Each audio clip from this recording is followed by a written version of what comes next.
Bismillahirrahmanirrahim. Alhamdulillahi rabbil alamin wassalatu wassalamu ala asyrafil anbiya'i wal mursalin wa ala alihi wa sahbihi ajma'in. Rabbi shrah li sadri wa yassir li amri wa hlul 'uqdatam min lisani yafqahu qawli. Subhanaka la 'ilma lana illa ma 'allamtana innaka antal alimul hakim. ولا حول ولا قوة إلا بالله العلي العظيم أما بعد السلام عليكم ورحمة الله وبركاته. Firman Allah Subhanahu wa taala, A'udzu billahi minasyaitonir rajim. Bismillahirrahmanirrahim. Ya ayyuhan nasu taqu rabbakumul ladzi khalaqakum min nafsin wahidah وخلق منها زوجها وبث منهما رجالا كثيرا ونساء واتقوا الله الذي تساءلون به والأرحام إن الله كان عليكم رقيبا. Wahai sekalian manusia, bertakwalah kepada Tuhan kamu yang telah menjadikan kamu bermula dari diri yang satu, yakni Adam, dan yang menjadikan daripada Adam itu pasangannya, isterinya Hawa, dan juga yang membiakkan dari keduanya zuriat keturunan lelaki dan perempuan yang ramai. Dan bertakwalah kepada Allah yang kamu selalu meminta dengan menyebut-nyebut namanya, serta peliharalah hubungan silaturahim kaum kerabat, kerana sesungguhnya Allah sentiasa mengawasi kamu. Firman Allah Subhanahu wa taala lagi, Ya ayuhan nasu inna khalaqnakum min zakarin wa untha waja'alnakum syu'uban wa qabaila lita'arafu inna akramakum 'indallahi atqakum innallaha 'alimun khabir. Wahai umat manusia, sesungguhnya telah kami ciptakan kalian daripada lelaki dan perempuan, dan kami telah menjadikan kalian berbagai-bagai bangsa dan bersuku puak, supaya kalian saling mengenal. Sesungguhnya semulia-mulia kalian di sisi Allah ialah orang yang paling bertakwa antara kalian. Sesungguhnya Allah Maha mengetahui lagi Maha mendalam pengetahuannya. Muslim-muslimat Allah Subhanahu wa taala, alhamdulillah, kita syukur pada Allah Subhanahu wa taala di atas kesempatan dan ruang yang Allah Subhanahu wa taala kurniakan kepada kita sehinggalah ke saat ini, maka dapat sama-sama kita menjalankan tanggungjawab kita, taklifan kita beribadat terhadap Allah Subhanahu wa taala, dan juga kita panjatkan setinggi-tinggi kesyukuran kepada Allah Subhanahu wa taala di atas nikmat iman dan juga Islam yang Allah Subhanahu wa taala kurniakan kepada kita, yang menjadi sebab diterimanya segala amalan kita dan juga menjadi syarat untuk kita masuk ke dalam syurga Allah Subhanahu wa taala. Jadi muslim-muslimat mati Allah Subhanahu wa taala, insya-Allah pada malam ini kita masuk ke dalam bab yang keempat daripada kitab Apa Erti Saya Menganut Islam, iaitu saya mestilah bersifat seorang muslim terhadap keluarga saya. Jadi muslim-muslimat mati Allah Subhanahu wa taala, pada pertemuan kita yang lepas, pengarang menyebut kepada kita berbagai-bagai perkara dan juga berapa syarat keperluan bagi kita untuk kita menjadi seorang penganut yang betul-betul muslim dari semua sudut dan juga aspek. Jadi pengarang meletakkan beberapa perkara yang perlu bagi kita penganut agama Islam perlu melihat semula ke dalam diri kita, sama ada kita memenuhi syarat-syarat ataupun kriteria yang disebutkan oleh pengarang tadi, supaya kita betul-betul menjadi muslim yang betul-betul menyerah diri kepada Allah Subhanahu wa taala. Jadi muslim-muslimat mati Allah Subhanahu wa taala, sudah tentu kita telah banyak mendengar dan juga berbicara berkenaan dengan kita sebagai umat Nabi Muhammad sallallahu alaihi wasallam. Sudah tentu kita mengikut dan juga kita mematuhi segala perintah dan juga arahan daripada Allah Subhanahu wa taala juga Nabi sallallahu alaihi wasallam. Sudah tentu kita sebagai umat Islam, kita mengikut manhaj ataupun kaedah kehidupan yang telah digariskan oleh Allah Subhanahu wa taala melalui Nabi sallallahu alaihi wasallam. Dan dalam kita meniti kehidupan kita sehinggalah ke saat ini, banyak perkara yang Allah Subhanahu wa taala jadikan dalam diri kita bermula daripada kita lahir ke dunia Allah Subhanahu wa taala.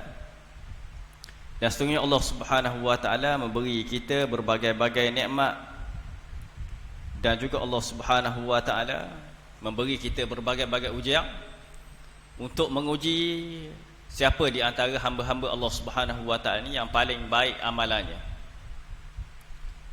Dan sudah tentu kita pada permulaan kehidupan kita bermula daripada kita tidak mengetahui sesuatu. Jadi Allah Subhanahu wa taala mengurniakan kita berbagai-bagai perkara. Dari sudut pengetahuan, dari sudut rezeki, dari sudut nikmat, semuanya Allah Subhanahu wa taala kurniakan kepada kita. Maka permulaan kelahiran kita, kita sudah bergantung dan juga kita mengharapkan ihsan daripada Allah Subhanahu wa taala. Kita sebagai orang Islam, sebagai orang yang beriman, dan juga kedua ibu bapa kita orang yang beriman juga Islam kepada Allah Subhanahu wa taala, sudah tentu mereka menyambut kelahiran kita dengan penuh kegembiraan, dan juga mereka menyambut kita dengan mengikut lunas-lunas yang Islam tetapkan ke atas diri kita. Jadi bila kita lahir, maka syariat meletakkan kita diazankan, kita diberi nama, kita ditahnikkan, kita diakikahkan, dan seterusnya. Begitulah kehidupan kita. Semua aspek kehidupan kita bermula dengan Islam dan juga berakhirnya dengan Islam dan syariat Allah Subhanahu wa taala. Bermula dari kehidupan kita yang tidak ada apa-apa, yang tidak kita miliki sesuatu pun. Dalam perjalanan hidup kita, Allah Subhanahu wa taala memberi kita harta, memberi kita kedudukan, memberi kita jawatan dan sebagainya, memberi kita rezeki dari sudut harta dan juga anak-anak yang melengkapkan kehidupan kita sebagai seorang manusia. Tapi di sana kita terlepas pandang dan juga kita lalai daripada memenuhi keperluan kita sebagai seorang hamba Allah Subhanahu wa taala dan juga muslim terhadap Allah Subhanahu wa taala. Jadi pada permulaan perjumpaan kita, perkongsian kita dan juga perbincangan kita, kita menyebut bahawa kehidupan kita ni bermula dengan kita beriman kepada Allah Subhanahu wa taala. Percaya dan juga yakin kepada Allah Subhanahu wa taala. Mentauhidkan Allah Subhanahu wa taala, mempercayai bahawa segala yang Allah Subhanahu wa taala jadikan di atas muka bumi Allah Subhanahu wa taala merupakan ciptaan Allah Subhanahu wa taala. Dan setiap yang Allah Subhanahu wa taala jadikan sudah tentu menunjukkan kekuasaan Allah Subhanahu wa taala mengatasi mana-mana makhluk yang Allah Subhanahu wa taala cipta. Dan setiap penciptaan Allah Subhanahu wa taala, sama ada manusia ataupun mana-mana hidupan yang Allah Subhanahu wa taala cipta di atas muka bumi Allah Subhanahu wa taala, semuanya Allah Subhanahu wa taala jadikan, ciptakan dengan kekuasaan dia sendiri. Jadi Allah Subhanahu wa taala tidak berhajat kepada makhluk lain, walaupun Allah Subhanahu wa taala menciptakan mereka, tapi Allah Subhanahu wa taala tidak mengharapkan apa-apa balasan daripada makhluk-makhluk. Begitu juga Allah Subhanahu wa taala menciptakan segala-galanya. Allah Subhanahu wa taala jadikan ialah satu perkara yang memberi manfaat.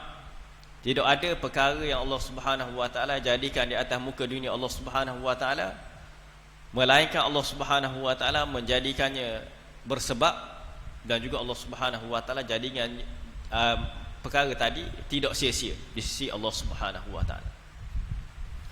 Itu kepercayaan kita terhadap Allah Subhanahu wa taala. Allah utuhkan kepada kita rasul-rasul dan juga nabi-nabi, semuanya datang daripada Allah Subhanahu wa taala. Dan semua yang datang daripada Allah Subhanahu wa taala tadi kita yakin, percaya dan juga kita beriman.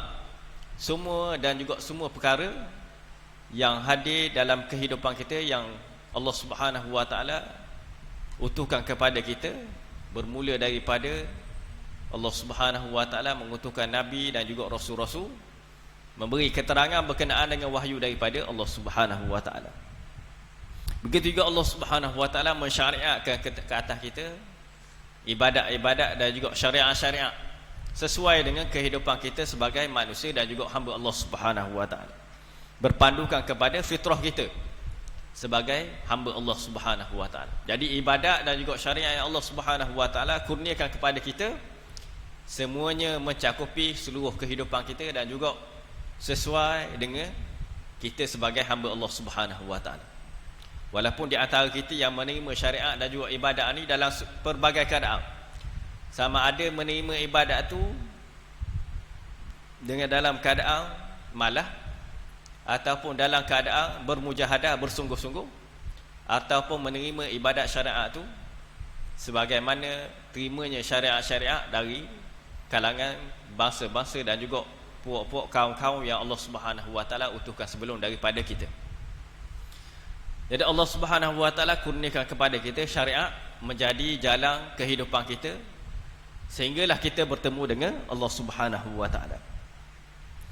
Dan begitu juga Allah Subhanahu wa taala mengharapkan bahawa dan juga mentakdirkan bahawa setiap pegangan kita, kepercayaan kita terhadap Allah Subhanahu wa taala yang kita zahirkan melalui ibadat dan juga syariat kita, kepatuhan kita terhadap Allah Subhanahu wa taala dari sudut syariatnya, maka Allah Subhanahu wa taala inginkan daripada kita supaya terbitnya daripada diri kita hasil keimanan tadi, hasil kepercayaan kita terhadap Allah Subhanahu wa taala tadi ialah kebaikan akhlak kita yang kita zahirkan melalui keimanan kita terhadap Allah Subhanahu wa taala. Jadi akhlak tadi, terzahirnya tadi akhlak disebabkan oleh keimanan kita yang kita zahirkan kepada Allah Subhanahu wa taala melalui tauhid kepada Allah Subhanahu wa taala dan juga penyempurnaan ibadat dan juga syariat yang Allah Subhanahu wa taala kurniakan kepada kita. Jadi sudah tentu kalau kita melihat kepada ayat Allah Subhanahu wa taala tadi, Allah Subhanahu wa taala menyebut kepada kita bahawa Allah Subhanahu wa taala menjadikan kita daripada diri yang satu, Nabi Adam alaihissalam dan juga isterinya Hawa. Jadi kita ni berketurunan Nabi Adam alaihissalam. Walaupun kita ni jauh daripada bapa kita Adam alaihissalam, tapi kok mana pun kita ada hubungan dengan dia. Sudahlah kita ada hubungan melalui salah silah sebagai manusia, sebagai kaum kerabat, keluarga. Kita juga mempunyai hubungan keagamaan. Jadi Nabi Adam alaihissalam membawa juga agama Islam, cumanya berbeza syariat daripada nabi-nabi dan juga Nabi Muhammad sallallahu alaihi wasallam. Jadi kita datang daripada satu jalur yang lurus daripada Nabi Adam alaihissalam dan juga isterinya Hawa. Jadi Allah Subhanahu wa taala menjadikan daripada Nabi Adam dan juga isterinya keturunan zuriat yang berkembang biak sehinggalah membentuk masyarakat dunia. Dan ada di antara masyarakat ni dan juga individu ni beriman kepada Allah Subhanahu wa taala dan juga ada di antara mereka yang kufur terhadap Allah Subhanahu wa taala. Cumanya pada zaman Nabi SAW timbul satu lagi golongan iaitu munafik. Ya, permulaan kehidupan Nabi SAW di Mekah hanya ada mereka yang beriman dan juga mereka yang kufur terhadap Allah Subhanahu wa taala. Berhijrahnya Nabi SAW daripada Mekah ke Madinah, maka timbul satu lagi golongan iaitu munafik. Dan golongan munafik ini Allah Subhanahu wa taala letakkan dia juga sebagai kafir, kufur terhadap Allah Subhanahu wa taala. Sebab ciri-ciri dia, sifat-sifat dia sama juga, iaitu dia memusuhi Nabi sallallahu alaihi wasallam dan juga agama Allah Subhanahu wa taala. Jadi Allah Subhanahu wa taala menjadikan daripada Adam dan juga Hawa tadi berbilang-bilang manusia, individu, sehinggalah membentuk satu kelompok masyarakat. Dan begitu Allah Subhanahu wa taala sebutkan dalam surah Al-Hujurat, Allah Subhanahu wa taala menjadikan manusia daripada lelaki dan juga perempuan dengan tujuan supaya Allah Subhanahu wa taala membentuk bangsa-bangsa, suku-suku dan puak-puak untuk saling kenal mengenal. Bila ada manusia, bila ada satu kelompok, satu individu, satu kumpulan saling kenal, barulah jadi satu masyarakat. Jadi melalui perkenalan tadi, maka Allah Subhanahu wa taala jadikan manusia berkelompok dan saling memerlukan di antara satu sama lain. Dan kita sebagai individu muslim yang mengaku sebagai orang yang menganut agama Islam, sudah tentu ada kewajipan yang perlu kita bawa dalam masyarakat kita. Jadi Allah Subhanahu wa taala, sebagaimana kita sebutkan permulaan tadi, sudah tentu kita sebagai individu muslim, kita berpegang kepada 3 asas tadi. Akidah yang betul, ibadat yang sahih, dan juga akhlak yang terbaik. Jadi perkara tadi mesti ada dalam diri kita berdasarkan kepada risalah yang dibawa oleh Nabi sallallahu alaihi wasallam. Jadi Nabi sallallahu alaihi wasallam ajak kepada kita bahawa kita perlu menyembah Allah Subhanahu wa taala, kembali kepada Allah Subhanahu wa taala, sebagaimana kita ni bersumpah di hadapan Allah Subhanahu wa taala di alam roh bahawa kita mengaku bahawa Allah Subhanahu wa taala ni Tuhan kita, Rabb kita yang menjadikan kita. Apabila Allah Subhanahu wa taala tiupkan roh ke dalam jasad, maka pada waktu tu kita dah ingat dah janji kita dengan Allah Subhanahu wa taala. Perjalanan kita daripada alam roh ke dalam alam rahim, maka waktu tu bila mana Allah Subhanahu wa taala letakkan roh dalam jasad tadi, maka sumpah kita tadi perlu diperbaharui melalui amalan kita dan juga kepercayaan kita terhadap Allah Subhanahu wa taala. Jadi perjalanan kita nak kenal Allah Subhanahu wa taala, tidak cukup kita ni mengaku sekadar kita ni Islam. Tidak cukup kita mengaku kita ni mengikut Nabi sallallahu alaihi wasallam. Jadi nak jadi penganut Islam pun maknanya bagi kita orang yang belajar, yang mendengar, yang menelaah, yang baca ni, maka kita banyak perkara yang perlu kita lihat dari sudut diri kita sendiri sebagai orang Islam. Kalau orang Islam tu dia tidak belajar, tak ada ilmu berkenaan agama, mungkin bagi dia mudah tak? Mana lahir, hidup, tak, sembahyang bang belaka, puasa, zakat, haji, mati, habis. Tapi bagi kita yang Allah Subhanahu wa taala kurniakan ilmu, maka banyak perkara yang kita tengok pada diri kita ni banyak aib dan juga kecacatan. Ada benda yang perlu kita tapung pada diri kita. Dan kita rasakan kehidupan kita ni dalam beragama ni tidak pernah sempurna. Bila kita kata tak pernah sempurna ni, maka kita akan baiki semua.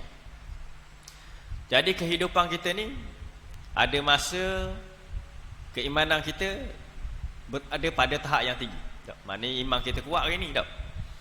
Jadi ibadat kita terhadap Allah Subhanahu wa taala, keyakinan kita terhadap Allah Subhanahu wa taala pun sama juga. Sama naik juga.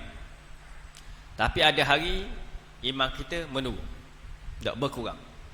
Maka kepercayaan kita, ibadat kita pun sama-sama kurang juga dengan iman kita tadi. Jadi pada kekurangan diri kita ni, dalam masa yang sama kita memahami agama ni berdasarkan kepada akidah tadi, ibadat tadi dan juga akhlak tadi. Dalam masa yang sama sampai kepada perintah daripada Allah Subhanahu wa taala kepada kita supaya kita juga mengislah bukan hanya diri kita tapi juga masyarakat kita perlu kita islah. Ada mana kita panggil dakwah lah dak. Dakwah ni kita mengajak bukan Islam kepada Islam. Kalau islah ni maknanya kita mengajak orang Islam yang lain supaya memperbaiki diri dia, memperbaiki Islam dia. Ada. Tapi ayat yang biasa kita guna ialah dakwah lah dak. Ajak orang kepada kebaikan. Wa amaru bil ma'ruf wan nahyi 'anil munkar. Menyuruh kepada kebaikan dan juga mencegah kepada perkara-perkara yang mungkar. Jadi tugas kita ialah kita perlu ajak orang buat baik dan juga larang orang daripada buat kejahatan. Jadi nak ajak orang kepada kebaikan ni satu perkara yang mudah. Ada.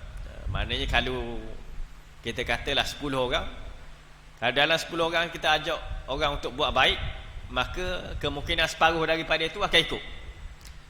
Tapi kalaulah kita berada dalam keadaan kumpulan ataupun 10 orang yang buat jahat, kita nak menahan dia, melarang dia daripada berbuat kejahatan, mungkin seorang pun susah.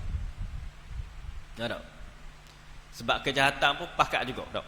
Maknanya kalaulah kita ajak orang untuk buat baik, cegah orang daripada buat baik tadi mudahlah tau. Maknanya perlu ajak orang je tau. Tapi kalau nak tahan orang daripada buat kemungkaran, maka perlu kepada kesungguhan tau.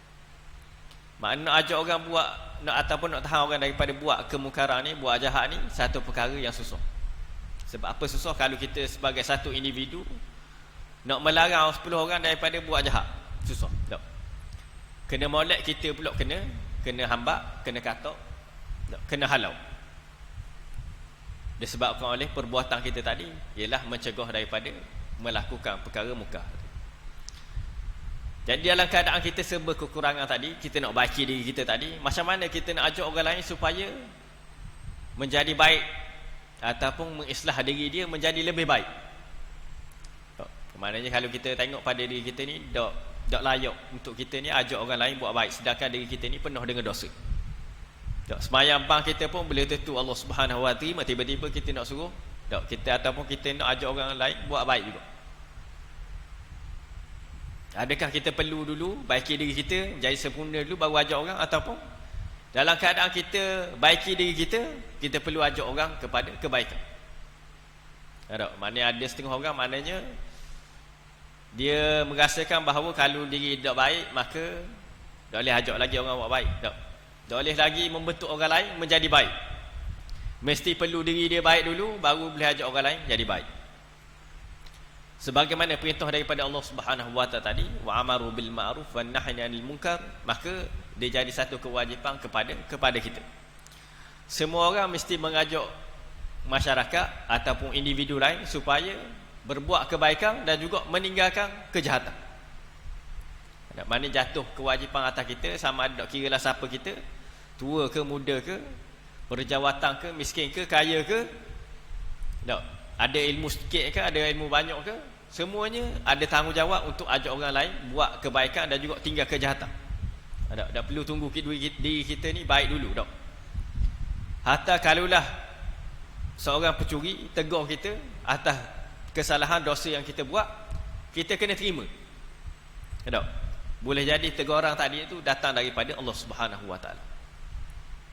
Maknanya kebaikan tadi cegah kita daripada buat jahat, buat maksiat tadi, walaupun daripada orang yang kita tak suka, kemungkinan benda tu datang daripada Allah Subhanahu Wa Taala.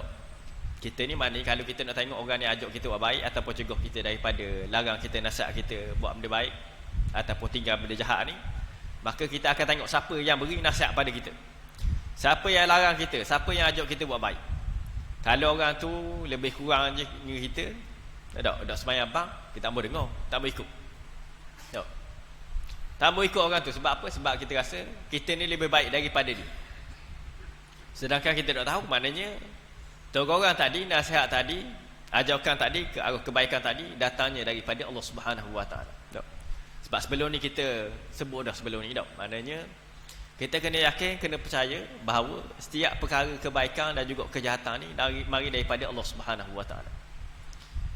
Dengan izin Allah Subhanahu Wa Taala. Maknanya buat kita buat jahat, buat baik, semuanya dengan izin daripada Allah Subhanahu Wa Taala.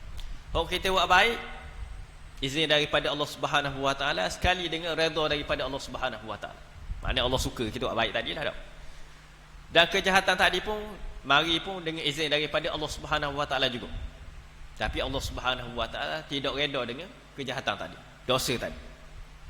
Walaupun mari daripada Allah, tapi Allah tidak suka. Allah benci kejahatan tadi. Walaupun mari daripada Allah Subhanahu Wa Taala. Maka kalau kita beriman gitu kita percaya gitu maknanya segala perkara kebaikan marilah daripada siapa-siapa pun, sama ada orang tu baik akhlaknya ataupun buruk akhlaknya, ataupun dia buruk dari sudut ibadat dia, syariat dia, tapi sampai kepada kita cegahan daripada melakukan kejahatan ataupun nasihat supaya melakukan kebaikan, maka kita sebagai orang yang beriman kena terima tadi. Sebab kebaikan kejahatan ni mari daripada Allah Subhanahu Wa Taala. Jadi kena terima belaka. Jadi apabila kita kata tadi kita menganut agama Islam, maka jatuh kewajipan kehadap kita supaya dari sudut jiwa kita, akidah kita tadi, perbuatan kita tadi, mengajak orang untuk berbuat baik dan juga meninggalkan perkara-perkara yang dilarang oleh Allah Subhanahu Wa Taala. Mana tidak tertumpu pada diri kita sendirilah, mana nak ubah jadi baik, nak larang diri kita, bukan diri kita saja. Kalau kita nak buat ibadat semata-mata untuk menyelamatkan diri kita daripada api neraka, kita seorang mana tak? Mana kita mari semayang cukup 5 waktu sehari semalam, balik rumah pula semayang sunat pula, tak? Keluar buat kebaikan pula, buat kebajikan pula. Maknanya cukup untuk diri kita seorang, tak? Kalau kita mati esok-esok dengan perbuatan kita tadi ni, mana sah dah, kita yakin dah, maknanya perbuatan baik kita buat banyak-banyak tadi masuk syurga dah. Tak? Confirm masuk syurga. Tak? Sepanjang hidup kita ni, tak? Mana 30 tahun, 40 tahun, 50 tahun ni, sepanjang kehidupan kita tu kita buat baik. Tak? Tak cara ke orang lain. Biarlah orang lain nak jadi benda pun ikut pandai lah. Asalkan aku seorang jadi baik. Tak? Orang lain nak jadi pencuri ke, nak jadi orang minum arak ke, judi ke, ikutlah. Tak? Tambah larang. Aku nak jadi baik seorang aku je. Aku nak masuk syurga seorang aku je. Tak? Jadi perjalanan kita tadi, perjalanan kebaikan tadi, sapalah kita temu dengan Allah Subhanahu Wa Taala, tiba-tiba kita nak masuk syurga dah. Tak mana tak? Timbangan kita tu maknanya berat sebelah kebaikan. Tak? Maknanya ringan di sebelah kejahatan.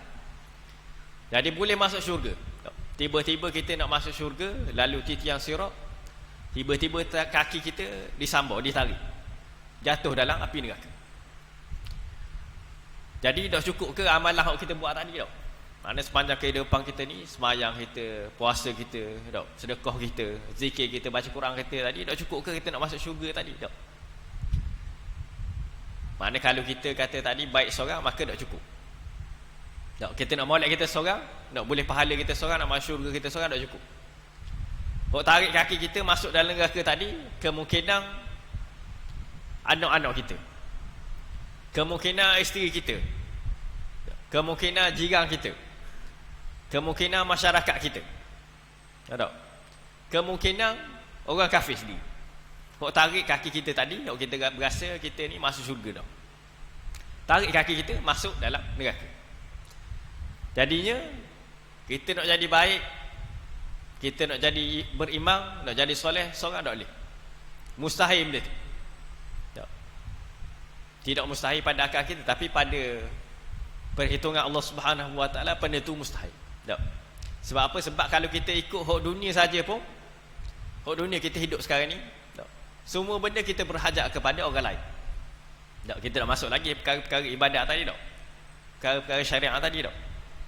Maknanya kalau kita nak pakai baju pun kita berhajat kepada orang lain. Tak? Tukang jahit, tukang jual baju, tak? Tukang buat benang, hak itu bergantung kepada orang lain. Begitu juga kita nak makan. Tak? Maknanya kita bergantung kepada orang lain. Orang tukar tanam padi, tak? Tuai padi, masak nasi tadi, tak? Buat buyuk. Maka bergantung kepada orang lain. Begitu juga kehidupan kita dalam beribadat pada Allah Subhanahu Wa Taala.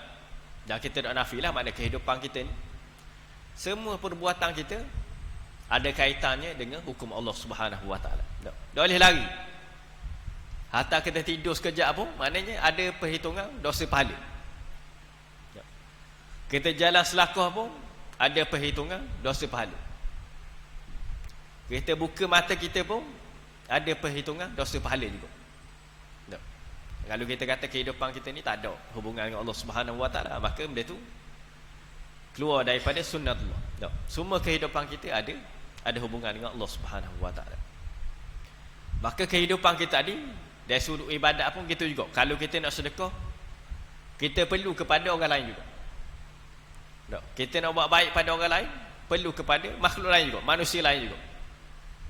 Tak? Atau kalau kita nak mari sembahyang berjemaah pun, beriman pun, perlu kepada jemaah. Ada jemaah, ada orang juga. Tak? Kalau kita mari sembahyang seorang, kita jadi imam, kita jadi makmum belaka, kita tolong azan, kita tolong iqamah, tak panggil lagi kita sembahyang jemaah. Sebab kita seorang. Maka perkara ibadat pun kita berhajat dan juga memerlukan kepada makhluk lain dan juga hamba Allah Subhanahu Wa Taala yang lain.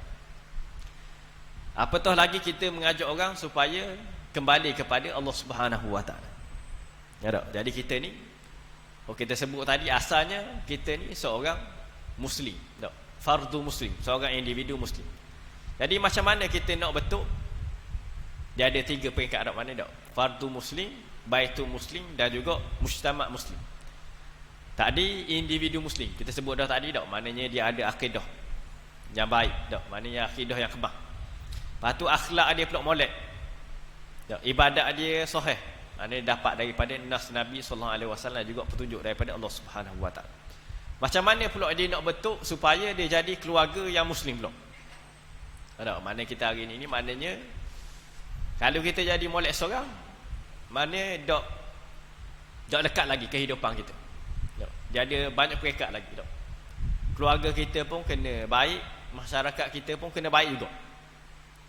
Dok, daripada kita tadi seorang tadi, kita nak supaya keluarga kita dok, so daripada 1 tadi jadi 2 tadi, dok, berkahwin jadi baitul muslim, keluarga muslim tadi. Dok.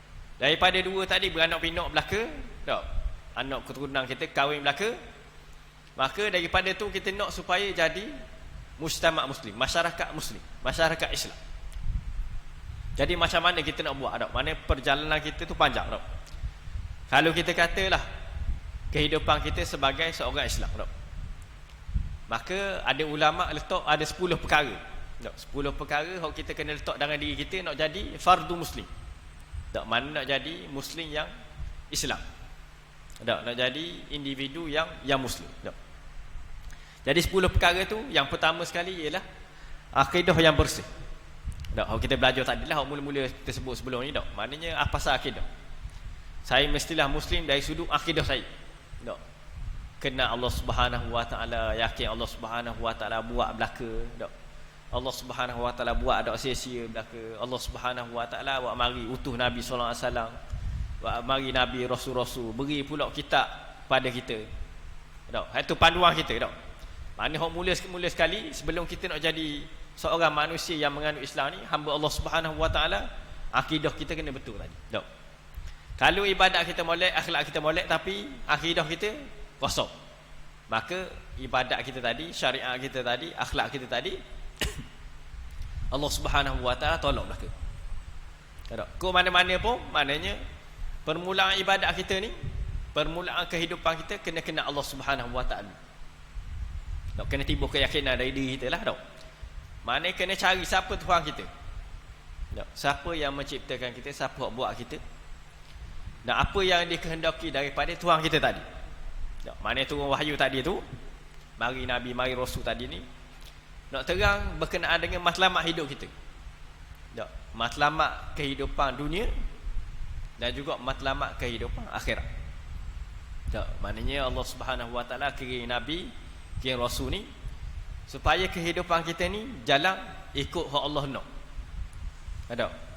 Dok pergi kiri, dok pergi kanan dok, mana straight jalan mengikut panduan wahyu daripada Allah Subhanahu wa taala tadi dok. Jadi akidah kita tadi kena betul-betul bersih dok. Maksudnya bersih maknanya kita menyembah hanya kepada Allah Subhanahu wa taala. Yang keduanya ibadat yang sahih dok. Makna ibadat kita ni bukan kita buat-buat ibadat tadi dok. Sebab kita sebut sebelum ni, nak supaya ibadat tadi ada hubungan dengan Allah Subhanahu wa taala, perlu datang daripada Allah Subhanahu wa taala. Syariat dan ibadat tadi lah dok, perlu datang daripada Allah Subhanahu wa taala dok. Sebab ibadat ni ada yang ada hubungan dengan Allah, dan juga ada ibadat yang tidak ada hubungan dengan Allah Subhanahu wa taala. Yang ada hubungan dengan Allah Subhanahu wa taala mari daripada Allah Subhanahu wa taala, dan juga petunjuk daripada Nabi sallallahu alaihi wasallam. Oh, tak ada hubungan dengan Allah Subhanahu wa taala ni, mari ikut kepala otak manusia tu sendiri, hamba tu sendiri dok, buat agama sendiri, buat ibadat sendiri, maka tak ada hubungan dengan Allah Subhanahu wa taala. Walaupun kita kata kita buat tadi dok, hak direka tadi, sebenarnya nak tunjukkan kepatuhan kita, ketaatan kita terhadap Tuhan kita dok. Sebab hidup mari daripada Tuhan kita, daripada Allah, maka tak ada hubungan. Kalau ada hubungannya bila mana mari daripada Allah Subhanahu wa taala, kita buat dengan tujuan kita tunjuk ketaatan kita, kepatuhan kita terhadap Allah Subhanahu wa taala, barulah diterima oleh Allah Subhanahu wa taala. Yang ketiga ialah akhlak yang kukuh dok, akhlak yang baik. Daripada akidah kita, daripada ibadat kita tadi, kita nak supaya hasil dia ialah akhlak kita jadi molek. Akhlak kita tadi bukan kita buat-buat dah. Mana akhlak tadi mari daripada ibadat kita tadi, kalau kita semayang, kita puasa belaka tadi ni. Dan juga keimanan kita terhadap Allah Subhanahu wa timbul akhlak tu. Mana dia mari automatik. Bukan dia mari manual dah. Mana bukan kita buat. Dia mari berdasarkan kepada keimanan kita. Tabiat kita ni, perangai kita ni, dia berdasarkan kepada keimanan kita. Kalau banyak akhlak kita baik, maka berdasarkan kepada keimanan kita tadi. Iman kita molek. Kita yakin kepada Allah Subhanahu wa taala. Kita tahu bahawa Allah Subhanahu wa taala memerhatikan kita. Jadi akhlak kita pun baik tadi. Sebab apa? Sebab kita beriman dengan bahawa Allah Subhanahu wa taala melihat kita, menghitung segala perbuatan kita. Yang keempatnya ialah kekuatan jasmani. Mana perlu ada kekuatan jasmani. Nak jadi fardu muslim tadi, nak jadi individu Islam tadi, perlu kepada kekuatan tubuh badan. Kalau badan tak kuat, maka tak sempurna kita buat ibadat terhadap Allah Subhanahu wa taala. Tak sempurna amalan kita. Boleh buat amalan kita, boleh buat ibadat tadi tak. Tapi kalau badan tak kuat, maka tak sempurna kita buat ibadat tadi. Patutnya kita boleh semayang fardu diri. Disebabkan oleh kita tak kuat, sakit lutut, maka dia nak diri, duduk kita. Tak sempurna. Jadi Allah Subhanahu wa taala nak dan juga suka kepada hamba dia yang kuat dari sudut tubuh badan. Kita buat benda-benda lah tak. Maknanya kalau nak banding dengan orang tua dengan orang muda, maknanya orang muda kuat lagi lah tak. Tapi kalau kita ukur daripada kesungguhan, sungguh orang tua lagi berbanding orang muda. Orang muda dia gagah badan dia tak. Tapi tak sungguh mana. Tapi orang tua ni maknanya walaupun badan dia tak, tapi semangat dia lebih kuat daripada orang muda. Tak?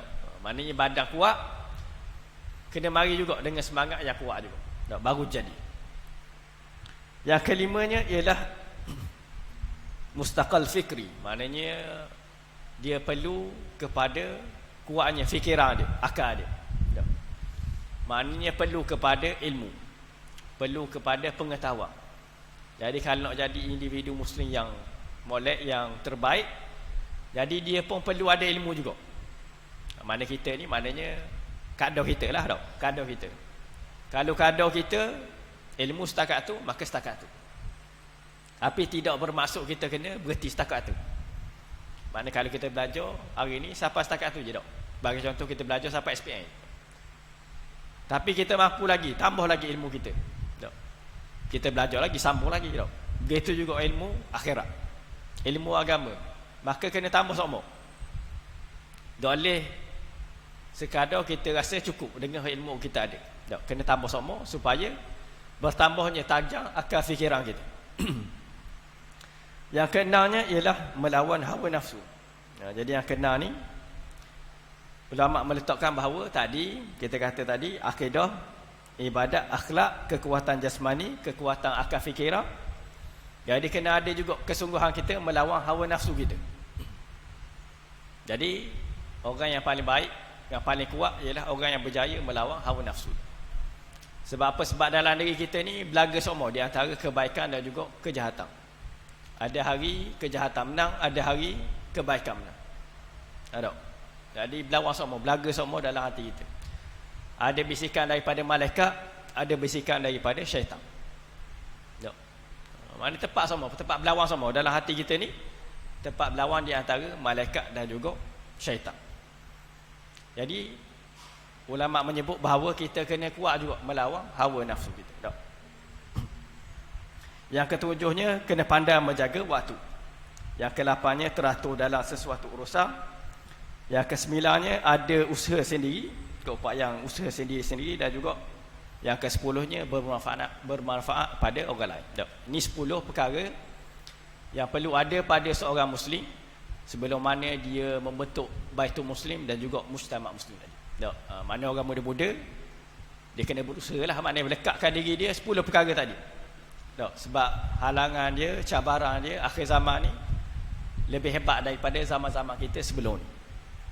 Zaman-zaman kita dulu tak ada lah internet, tak ada handphone ni tak. Mana kita ni dapat ilmu, dapat pengajaran, dapat pendidikan terus.